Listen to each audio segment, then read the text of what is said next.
Today, I'll be talking about the courage that seekers show, people who are walking the path like you, when they become aware or they try to sustain this awareness in a broken world.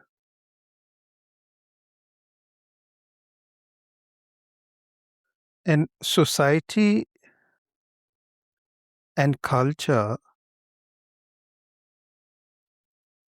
it asks you to define yourself by what you consume or how you appear. The system wants you to be perpetually stimulated and perpetually unsatisfied.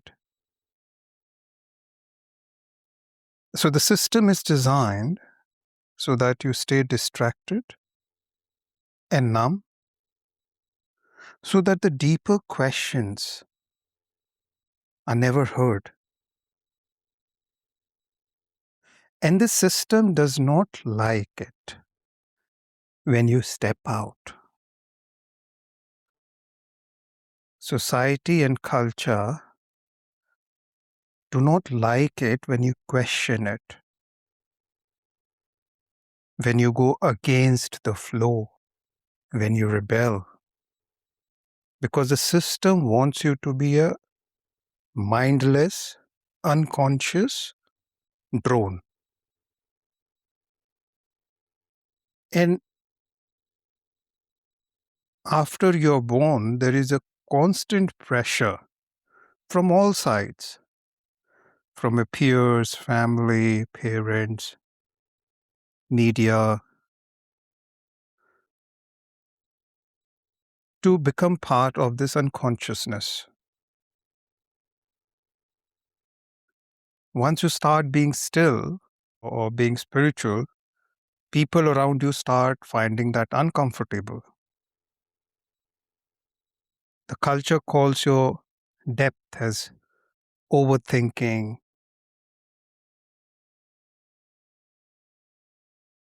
And it keeps suggesting that maybe you are going down the wrong path. And every moment you have walked the path, every time you have picked up a book, every time you have sat down to meditate, every time you have questioned the conditioning, you have rebelled against this entire system. And that takes tremendous amount of courage. It is not an easy task to go against the collective unconsciousness. And being aware comes with its own challenges, which I think the spiritual path does not acknowledge. Because once you start seeing with clarity, you start seeing unconsciousness everywhere. You see people around you running on autopilot, and you feel it. You feel the loneliness of being the one who notices the system, who notices all these cultural norms, who notices the unkindness, the hatred, the pain, the suffering. And so there is that loneliness of being awake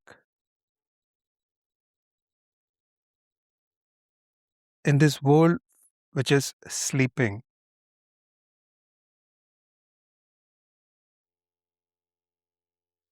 And so you looked at the package which society was offering you, the package of identity, the package of comfort, of being numb, of being happy, and shallow, and you said no. You said, no, I do not want this. And that refusal requires a lot of strength. And before I go on, I want you all to take a minute and to see how far you have come. Spiritual seekers are always very critical about each and every thought that arises in their mind. They're critical of their desires. They're critical when they're angry, when they're anxious. Why am I feeling this? But have you ever taken time to celebrate how far you have come?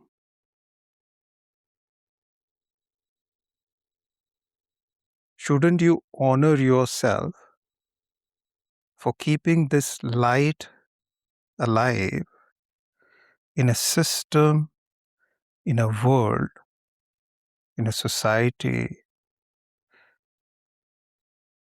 which does not honor this light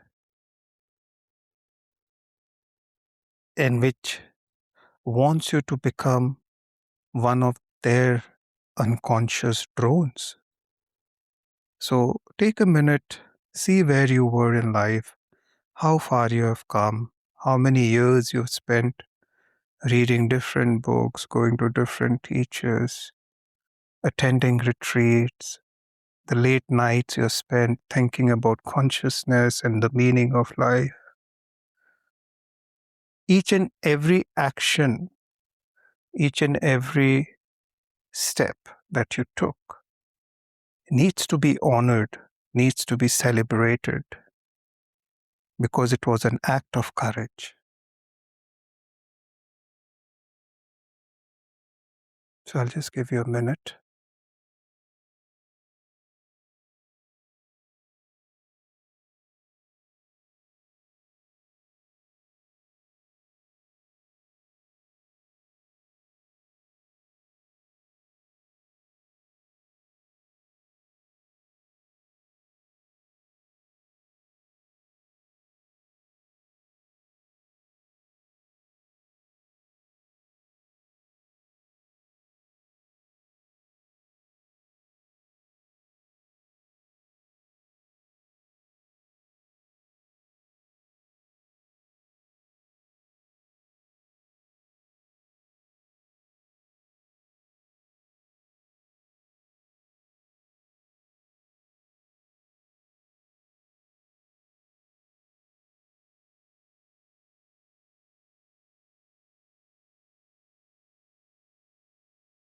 When you're walking the spiritual path, you are swimming against the current every day.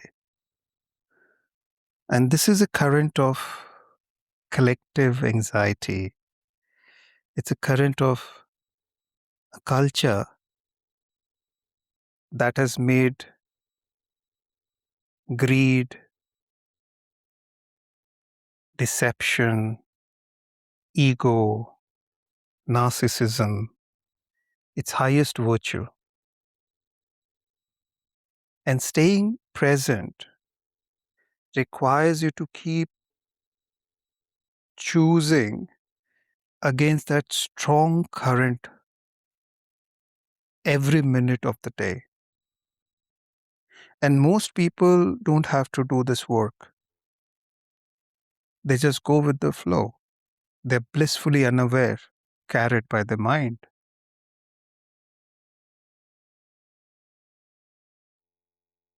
So, again, it is a noble endeavor of swimming against the current. It's a very worthy and honorable path.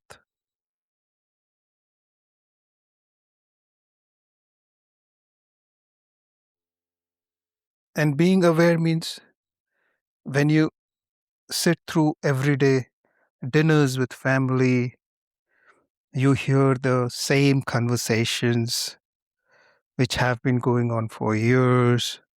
people arguing the same fashion, being defensive, talking from their egos.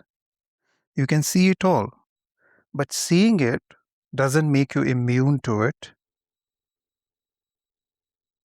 It makes everything more vivid, more sharper. You feel what they feel. Plus, you feel the weight of your noticing that you're aware now, you're awake. So that's the cross which seekers have to carry.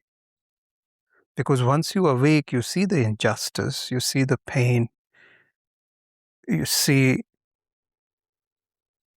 people killing each other, people destroying others, people destroying nature. And something in you cries out because it's awake, it's aware. It cries out when it sees all this injustice, disharmony.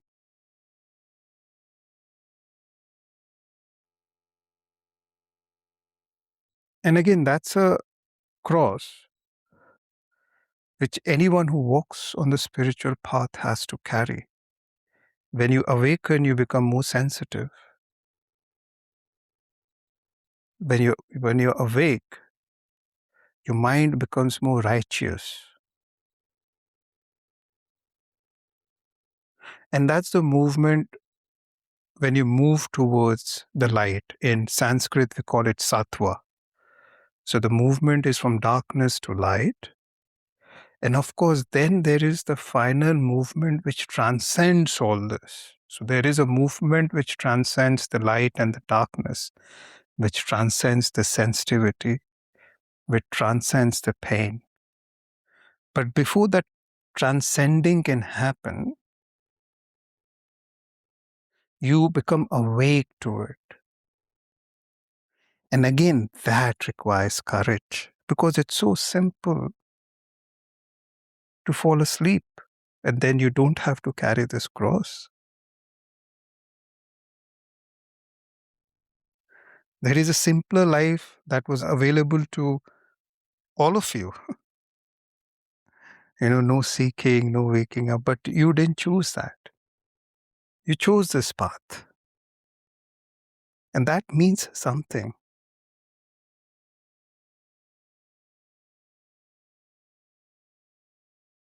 And for those who are today here and who have been for years struggling with their mind and struggling with different theories and philosophies and teachers and Advaita and Buddhism, I would like to say that you would have had moments of clarity, and then you would have watched those moments of clarity being dissolved, and then the old usual doubt and darkness come in.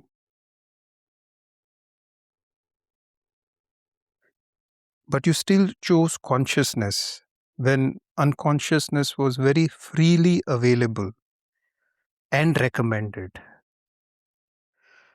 So I'll just repeat the sentence. You chose consciousness when unconsciousness was freely available and highly recommended by the society and the people around you. And no one around you will acknowledge that. No one will throw you a parade saying that, oh, you have woken up, you are going against the current. Your family will not thank you for staying with the discomfort and the pain while they are watching the next Netflix. And the world will not give you a medal for keeping your heart open or having all this love and compassion. And surprisingly, for a seeker, it doesn't even matter. On some level, they're not even looking for that recognition. And what I mean to say, that recognition never arrives.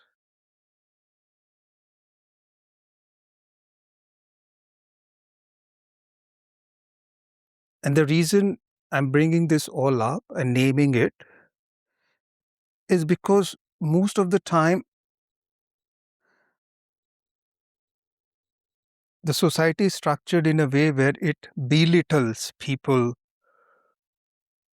who are not in the position of power or money or greed or violence or deceptive or stronger. But they don't realize it is the seekers and spiritual people who are silently holding the framework of the society. If everyone becomes asleep, how long will the society last? How long will civilization last? So even though the society and your friends and your neighbors can't see that sacrifice, that courage that you all show, and it shows in small things whenever you choose to be aware rather than look at your phone, that's going against the current. Whenever you choose acceptance over reaction, that one small step is moving towards the light. It's breaking the conditioning.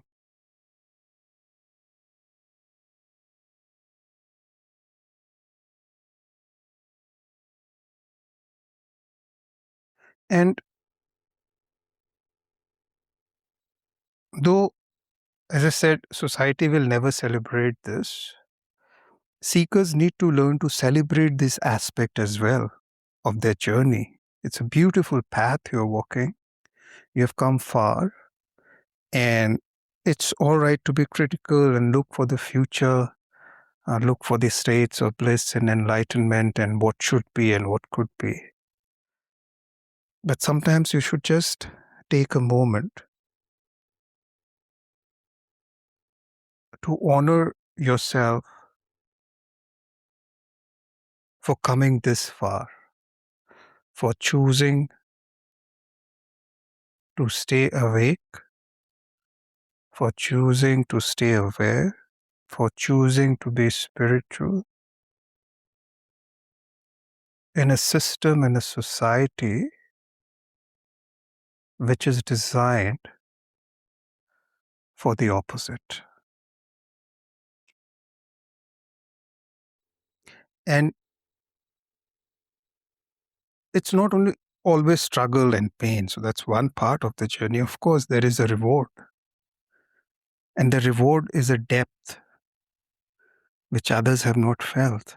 The reward is a grounding, a sense of being, a vast silence, an understanding that you're not the mind, a recognition that whatever happens are just passing clouds in the sky, that you're vast, that you're timeless, that you're spaceless.